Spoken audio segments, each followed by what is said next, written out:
Good morning, everybody. Hope everyone's fitting well. A few people still arriving. I'm going to be fairly quick because we have the Minister waiting to speak to us. I hope everyone's well. There's still a few housekeeping things I need to kind of cover off. Yesterday was a fantastic day, and I hope everyone enjoyed it, and I hope everyone will enjoy today as well. Some important announcements and information that was given yesterday. Warm Homes Plan, Fuel Poverty Strategy. And I got some incredibly important information to ask of you today, one of which is to try and locate a missing green regatta coat from the boiler shop. I've been asked to highlight that. So if anyone has in their possession a green coat from last night, please see NEA staff. Very quickly, we've got the usual conference social media, which I'm going to get wrong again. I've been reliably re-informed that it is Twitter/X is the correct terminology. So I've been corrected once again. So please, if you're using social media, use Twitter at @NEA_UK charity, Blue Sky at NEA.org.uk, and use the hashtag FuelPovertyConf, LinkedIn at National Energy Action, and if you can tag us in with any of your posts, that's much appreciated.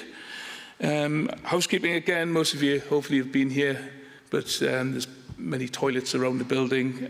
Again, please ask if you can't find them. There's no fire drill planned. Please keep your phones on silent and join the sessions as promptly as you can. The good thing about this particular session is that it runs all in stage one, so it runs concurrently through, so we're in one place. And we're going to have some spotlight sessions and some really good sessions today, but most importantly we've got Adam, who's about to communicate with the Minister. So I hope you enjoy the rest of today. Thank you very much.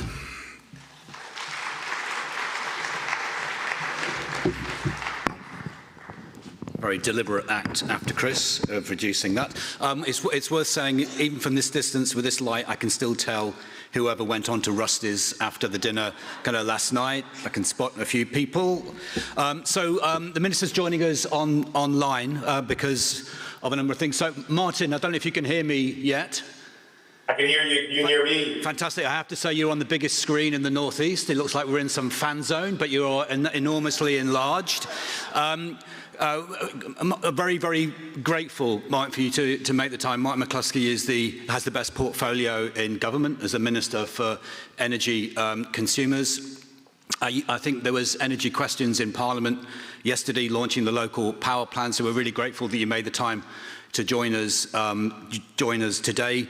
Just before you start, Martin, it's just worth saying that we had a really good day yesterday where Jess Skilbeck from your team gave us the rundown on where we're at with the Warm Homes Plan. There was a lot of enthusiasm, a lot of questions about it as well. So we've had a good go at this kind of already. So thank you very much for coming. I think we've got some time for questions after you make your comments. So Martin, over to you.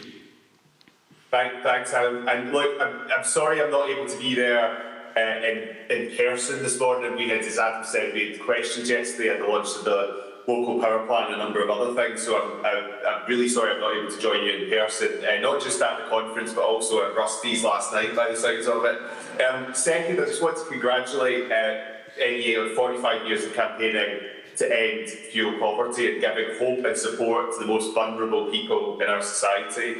And I'm glad that ahead of this anniversary event we could get the Warm Homes Plan published and the fuel poverty strategy for England out in full, because the driving force behind that plan is our shared ambition to ensure that everyone has somewhere safe and warm to call home. Certainly for me, having been in this role since September, publishing it means that we are now firmly in delivery mode, and every day my diary is full of meetings that are about how we deliver the Warm Homes Plan and how we meet those stretching targets of 5 million home upgrades by 2030. And I don't need to tell you that this task is more urgent than ever. The cost of living crisis that we're in the midst of still is the #1 issue that we face, and more than 1 in 10 households live in fuel poverty. And this isn't something they can just save their way out of. Turning the heating off won't work. They're trapped with structural factors, and that is our duty as a government to overcome. Now, we have some of the oldest homes in Europe. Around 40% of our homes were built before the Second World War. So that means there are millions of people across this country, including families in social housing, living in ageing, poorly insulated properties, which are overwhelmingly heated by gas, meaning that when energy bills spiked following the Russian invasion of Ukraine, the usual people suffered most, the poorest and most vulnerable. And if there is one statistic that sums up the structural nature of this issue and how it holds us back, both socially and economically, it's this. British children miss more days of school due to illness caused by living in dank, damp homes than any EU country, including those with colder, longer winters. Now, this Labour government was elected to tackle the cost of living crisis and support those people. And that's what, in this role, I'm absolutely determined to do. And I want to explain how we'll do that in 3 stages. First, we're helping people with the cost of living right now. We're freezing rail fares, we're rolling out free school meals and breakfast clubs, and we're taking direct, immediate action to help people with their energy bills. This winter, almost twice as many people are getting a letter promising them £150 off their energy bills through the Warm Home discount. And that adds up to over 6 million vulnerable households, or 1 in 6 families in the UK. And just a couple of weeks ago, I was really pleased to be able to confirm that the discount will continue to be provided to eligible households beyond this winter, right into the next decade. And on top of that, as you'll know, we're reducing everyone's energy bills by an average of £150 from the 1st of April. The second thing that we're doing is tackling the structural issues that keep people stuck in fuel poverty. And this is where the Warm Homes Plan comes in. £15 billion to upgrade our homes by the end of this Parliament and make them fit for the 21st century. This is the biggest upgrade, the biggest programme of home upgrades in British history. And for me, this really stands among some of the biggest home upgrade programmes that Labour governments have historically done, giving households access to clean heat technologies that will transform their energy use and save them hundreds of pounds a year. And as part of that, £5 billion of support will go directly to those on low incomes and in fuel poverty. Many of them who won't have to pay a penny for the home upgrades that will change their lives and break the vicious cycle that they're trapped in. This will initially be delivered through the existing Warm Homes Social Housing Fund and the Warm Homes Local Grant, because we recognise the advantages of home upgrades delivered locally by local authorities and housing associations who really understand their areas. Thirdly, looking towards the future, we are raising standards across the board so that we are never in this position again. Now, that means completely overhauling the consumer landscape for retrofit so that consumers feel confident to insulate and upgrade their homes. There will be no repeat of substandard service on government schemes. And it also means cracking down on fuel poverty by raising energy efficiency standards for both social and private renters, a group that is disproportionately likely to be in fuel poverty and without often the power to change that. So that's why we're mandating landlords to meet higher minimum standards of energy efficiency in their properties by 2030. These measures alone will keep families safe and lift around 650,000 households out of fuel poverty. And finally, as well as upgrading existing homes, we'll ensure that the majority of new homes set an example for where we want to be, so that solar panels, clean heating and proper insulation are a standard. Now, that shouldn't be a radical position. It just doesn't make sense to continue building new homes which are immediately burdened by the same problems as the old ones. And getting the homes of the future right from the outset will avoid disruptive and costly retrofit down the line. And this is what our clean energy mission is all about. It's about action like this to cut bills. It's about protecting people from volatile gas markets. It's about keeping homes warm and secure for people now and for future generations. And in this job, I've been lucky enough in the short time that I've been doing it to see what a huge impact these changes can make on people's lives. I recently visited a social housing block in Lewisham which had been upgraded extensively with roof insulation, new windows, solar panels on the roof, using innovative battery technology as well. And they brought down bills by 30% in a way that restores that beautiful Art Deco building, but it also gave residents pride and dignity in their homes again, and excitement to be at the cutting edge of technology. It was an uplifting experience, a reminder of what we can achieve. Or just a couple of weeks ago in Bristol, where I met a homeowner who had upgraded their homes and was able to proudly show me on the spreadsheet on his phone the savings that he had made from moving from gas to heat pump, solar and a battery. And I know in all of this work that we are doing, we need help, we need your help, and that help will be invaluable. So I think my message this morning is keep working with us, keep challenging us. That's helpful and useful for me and for the whole department. Keep suggesting where we can do more, where we can do better, and please keep your support going, because it does make a massive difference. And together, I'm confident that we can truly deliver meaningful change for the people across this country. So thank you and enjoy the conference, and I'm happy to take questions. Thank you very much, Martin.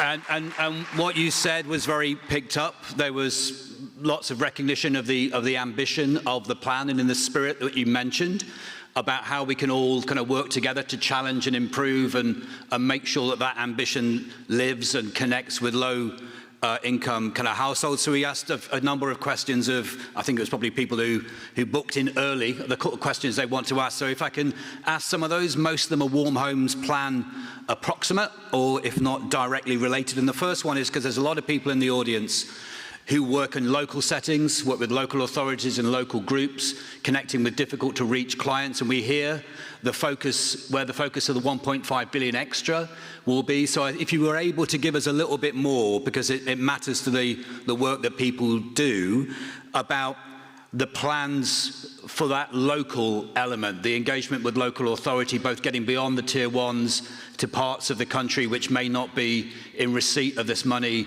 immediately, and how we can think about planning to work better with local authorities, particularly around the non-social housing element. Great. Thanks, Adam.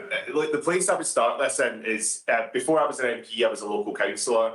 And as a local councillor, I was able to see the benefit when schemes, like many of the schemes that people in the audience will be delivering today, the benefit that came with working hand in hand with local partners, often not just local authorities, but also with local charities, local organisations that knew their communities. So running through the Warm Homes Plan, like a kind of golden thread through the Warm Homes Plan, is the fact that we want to make sure we have as much local delivery as possible. Now, firstly, that will be in the immediate term, led through the Warm Homes Local Grant, the Warm Homes Social Housing Fund. The extra 1.5 billion that's there from the cancellation, following the cancellation of ECO, will go through those schemes. But as we've indicated in the Warm Homes Plan, 2028, we will redesign the schemes, have a unified single scheme. And we want to work alongside local authorities, local partners for the redesign of that scheme in 2028. I've gone as far as saying we want to co-design that to ensure that we have the knowledge and experience of local authorities. And I'm really keen that, you alluded to it yourself there, Adam, in your question. I'm keen that we make sure that these schemes can touch as many parts of the country as possible, so that we're not just, we're going to work closely with local authorities, with combined authorities, with the mayoral authorities, but we need to make sure that everyone in the country can take advantage of this. So the pledge for me this morning is that when we're coming to 2028, when we're designing that scheme, that we will be working hand in glove with you on that. And until that point, we will be delivering through some very, very successful schemes that have been running now for a number of years. And I think just to touch on that briefly, there'll be a lot of people in the audience who will be concerned and understand the concerns around the cancellation of ECO. And just to kind of address that head on, we had schemes running through ECO that were not delivering for people in fuel poverty as far as we would want them to. And I think what we can do with the additional capital that's now coming through the department and the additional capital that's being deployed through these schemes is to make sure that we can deliver as much as possible with what we've got, and to make sure that we're learning from really successful local government schemes that have been running well now for a number of years. So that's the commitment you've got from me this morning, and that's what we're going to be doing with that 1.5 billion. Thank you very much.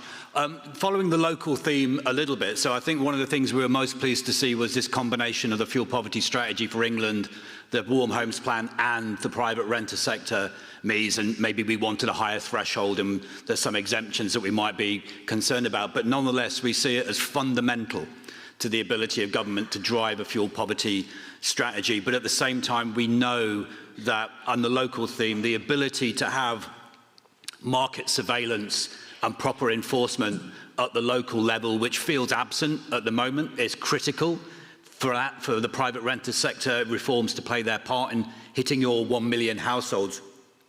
Is there anything you can tell us about how we might see the character and the weight of that local enforcement increase to match the ambition in the fuel poverty strategy in the MEES? Yeah, so I think the place I would start with that is, our starting point should be that we get this right the first time. So that I'm not trying to diminish the importance of enforcement, and I'll come on to that, but we should be making sure that we get this right the first time. And I think the balance that we've ended up with in the PRS MEES and the thresholds that we've ended up with, and where we've been able to get support of both organisations that represent renters, but also organisations that represent social and private landlords across the country, shows us that we have, I think, managed to strike a balance. And in the first instance, the support that is on offer through some of the local grants, but also through the low and no interest loans that are going to be on offer, will also be open to those, for example, private landlords to upgrade their homes. So I think the first thing to say is that the burden on private landlords, I would argue, is not that great. And we are, the reason why we're doing this is because we don't think it's acceptable that people should have to live in cold and damp homes.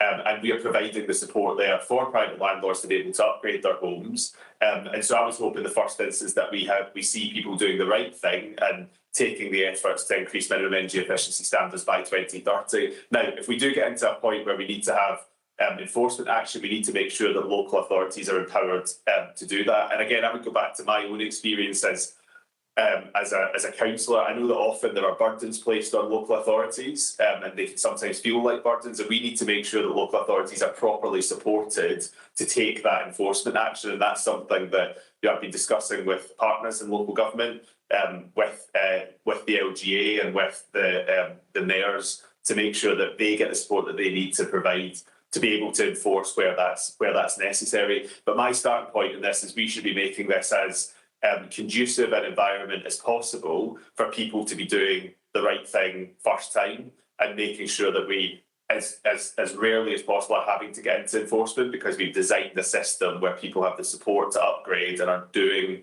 those upgrades and making those correct choices. Thank you. In your earlier remarks, it was really great to hear you recognise the importance of the impact on children of living in a cold home. And we had pardon not the pun, but we had a chilling session at the end of yesterday's kind of proceedings on the impacts on children in fuel poverty, and we've had lots on health conditions. So the one thing that was most pleasing to see in the fuel poverty strategy for England was this recognition of health vulnerable referral pathways and the importance of the impact of cold homes on children under 5. But I think some of us are struggling to see the hard connect between that commitment in the fuel poverty strategy and the prioritisation or the evaluation of schemes in the Warm Homes Plan. How do you see those two things? And I appreciate it will be an iterative process of making these schemes and these ambitions fit together, but how do you see the Warm Homes Plan carrying some priority for children in the worst circumstances and people with health conditions in cold and damp homes? I think you kind of touched on it at the start there yourself, Adam. Like, we've got, I think it's 1.6 million children in this country living in living in households in fuel poverty, and that is bluntly a number that should shame us all into action. One of the things that I was really pleased with the Warm Homes Plan is that, you know, right up there at the start of the plan is the recognition that the changes that we're making to homes will have a benefit for health outcomes. And I've been personally challenged on that at other events that I've done over the last few weeks about how we can really kind of drive health improvements through the system. I think, again, just to be really candid about it, I think there's a lot of this that is going to come in the scheme design, whether that's the scheme design for 2028, how we design some of the other interventions that are within the plan. I think there's also a lot that we need to do across government. One of the things that I am very enthusiastic about is how we improve data sharing across government. And I think when it comes to the health piece especially, I think there is a limit to how much we can achieve without getting to a position where we can, for example, share more data across government. There's some really good examples across the country of where local organisations, some of whom I've met at your events in Parliament in the past, who are who have contracted with local NHS trusts or who have data sharing agreements with local NHS trusts to make sure that they can reach the people who are in distress because of health issues and make sure that they get the interventions that they need. And I think there's some really good practice at a local level, but frankly, I think there's a lot more that we need to do at a national level to make sure that data sharing between health bodies and others to make sure that these schemes can work effectively. We've not got that right yet, and we need to get that right. And so getting the data piece right is really important in order to crack the problem that you've identified there. But there's work going on that within government at the moment. And I think there's a lot that we can learn from local organisations that have already got it right, from NHS trusts that have got it right. But to reassure everyone that the health component of this, it runs right through the Warm Homes Plan. It's running right through what we're trying to do in terms of alleviating fuel poverty across the country. That's great to hear. I think what we might, a reflection on some of the discussions that we've had over the past couple of days is data perfectibility is really difficult. I don't think we've scratched the surface, but maybe not more about working at locals with referral pathways where data is imperfect, but relationships can be developed. So I think there's more that we can do in the local schemes, especially to maximise the benefit of those referral pathways. But it's great to hear that it's a golden thread that's going to run through these things. A couple of issues that have come up both before conference and at conference is around the consumer protection kind of regimes, and we understand the rationale for ending eco. Perhaps some of the ramifications are still to be properly thought through or seen. But I think one of the perennial ones, if markets become a bit more complicated with solar kind of panels and battery storage and heat pumps and time of use tariffs and smart meters, what sort of assurance are you planning to provide through the regime, the regulatory regime, so that low-income households, maybe low-income households getting this stuff through grants can be assured of a well-installed, a safe, an affordable, and a controllable set of low-carbon technologies in their homes? Yeah, thanks. Where I start this is, for too long there have been those who are able to reach into their own pockets to pay for these technologies have been able to do that. And a large driving force of for example, the low-cost consumer loans or extending technology within some of the local government schemes is because we want as many people as possible to be able to take advantage of these technologies. Like, we know, for example, that if you have a heat pump, solar and a battery, you could be saving hundreds of pounds on your energy bills. And even just with solar and a battery, you could be saving a considerable amount of money on your energy bills. And we shouldn't just have those technologies as accessible only by those who are wealthy enough to be able to afford it. So that was the kind of driving force behind the universal offer that's part of the Warm Homes Plan. It was something that both myself and the Secretary of State who drove this agenda wanted to see in the final product. On the consumer protection, just reflecting for a moment on what's happened with ECO and some of the reports, both through the National Audit Office and the Public Accounts Committee over the last few weeks. That report from the National Audit Office, which hadn't been published at the point that I took this job in September, was one of the first things on my desk in this room when I came into this job in September.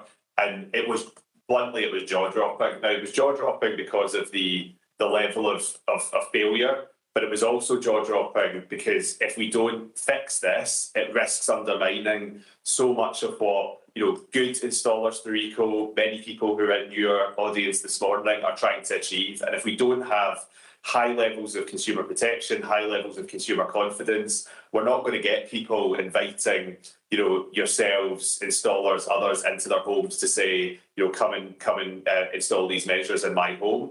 And that's why this is so important that we get it right. Because in order to deliver these home upgrades by 2030, we need to have that level of consumer confidence. And I am still, on a weekly basis, my box is full of letters and correspondence from MPs who have examples of these schemes not working, not just recent schemes, but historic schemes as well. And that's something that we've got to look backwards and look at what we can do to ensure redress for those people whose homes have been damaged by some of the schemes that have happened in the past. And we need to be able to draw a line under that. And then moving forward, we have to have the highest levels of consumer protection possible. And that's where I think what's happened through the local government schemes, where I would argue the levels of consumer protection are high, the checking is high, the audits that are performed show that there is a higher level of compliance, a lower level of failure, and we need to learn from those successful schemes. And I think a lot of that is down to the fact that you have clients and local authorities, you have significantly more oversight than there was in some of these other schemes. But there is also a need to have a consumer protection system for not just those schemes, but also the able to pay market. And I know that, Adam, you've obviously been working with us on the retrofit advisory panel that the department has, and I think the work coming out of that will put us in a really strong position to design a consumer protection system for the future that means that we have, we don't have the levels of failure or the lack of redress that we've seen in some of the previous schemes. And my title in this government is Minister for Energy Consumers. You said at the start it's one of the best jobs in government, and I agree with that. It's one of the best jobs in government, and I want to be able to achieve in this job, ensuring that every consumer, whether that's in the local government schemes or whether it's an able to pay market, can confidently upgrade their homes. Because it's not, go back to where I started this answer, it's not just because it's important that these jobs are done right, but it's because if we don't have that level of confidence, we can't achieve the home upgrades, we can't achieve what we want to in terms of clean power by 2030, and we can't achieve what we want in terms of net zero. So it connects absolutely everything together, is getting consumer protection right, and that's why I have been so gripped by that since coming into this role in September. Thank you. I mean, you'll quite rightly talk about the Warm Homes Plan in the context of the net zero targets and the clean energy kind of targets, things where you need to have systemic change in order to reach them. I'm aware that lots of people in this organisation, in this room, are concerned with the immediate and the urgent, what you can do for a householder today and tomorrow to get them on the path out of fuel poverty. And for many, that will involve a gas central heating system. But you can put in, that the mechanisms of the market won't penalise you for doing it. There's some kind of confidence about it. I know it's a difficult, broad question, but the future of gas boilers as a way of mitigating the impact of fuel poverty, especially in households that don't have effective heating systems. What can you say to people for whom that is a first call on what they would want to do to support a household in fuel poverty? But I see a couple of things on that. First, you'll see from the Warm Homes Plan that there is no additional levies on gas. There isn't a boiler ban. There's no actions like that. We recognise that there will be people for whom a gas boiler is going to be in their home for a very long time to come.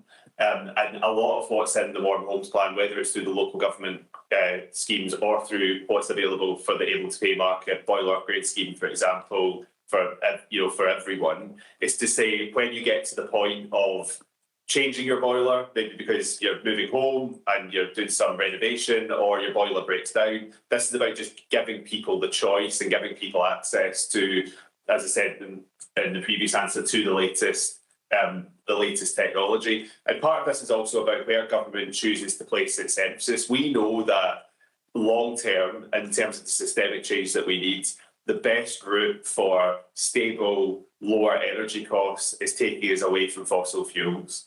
And we know, and we've seen the evidence from the Russian invasion of Ukraine, what happens, and we are not in control of that. To have energy prices that we are in control of, to have stable prices, that's why we are so focused on clean power. Yes, because it also has a significant impact on climate, but actually because that is our route to cheaper, permanently cheaper, more sustainable bills. So I think it's just important to always have that in our mind that we're not making choices on behalf of people. People still have the choice of what they want to do, but where government is trying to incentivise people is certainly towards making choices that do take them away from fossil fuels and onto homegrown power. And I think the other thing to say about this is, it's possible, for example, for someone still to have a gas boiler in their home, but be taking advantage of solar and a battery.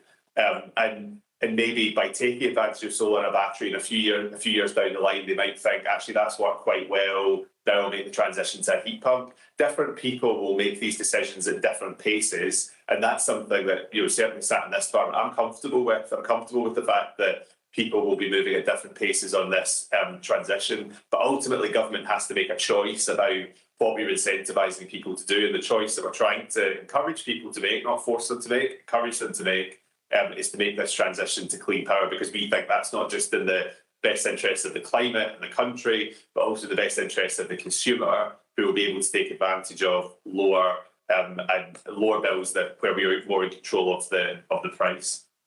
Thank you. I'm going to try and squeeze two more in, if that's okay, kind of Martin. Absolutely. So a lot of understanding over the past couple of days for us about the capital programs that the government's kind of overseeing and pushing, and the potential benefit and the delivery mechanisms for them to reach fuel-poor homes, whatever those technologies are.